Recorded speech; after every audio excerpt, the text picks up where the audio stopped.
নিপুণের পেছনে বড় শক্তিকে। চলচ্চিত্র শিল্পী সমিতির সাবেক সাধারণ সম্পাদক নিপুণের করা রিটে বর্তমান সাধারণ সম্পাদক ও খল চরিত্রের অভিনেতা দীপজল তার পদে বসতে পারবেন না, এমনটাই নির্দেশ দিয়েছেন হাইকোর্ট। নিপুণের এমন আচরণে বিরক্ত চলচ্চিত্র জগতের সিনিয়র শিল্পীরা। একই সঙ্গে পরাজিত সাধারণ সম্পাদক প্রার্থী নিপুণের অভিযোগ তদন্তেরও নির্দেশ দিয়েছেন হাইকোর্ট।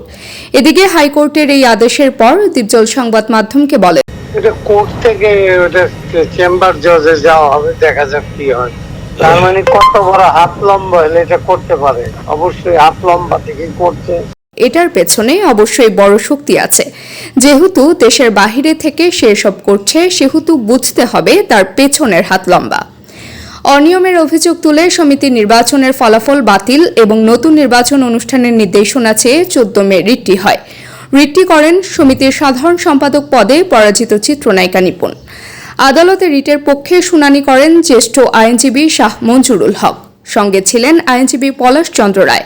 রাষ্ট্রপক্ষে ছিলেন deputy attorney general Amit Dasgupta.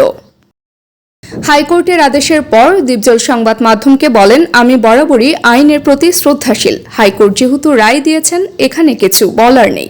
তবে বিষয়টি নিয়ে আমাদের কমিটির সঙ্গে আলোচনা করে 2-1 দিনের মধ্যে আমরা চেম্বার জজ আদালতে যাব।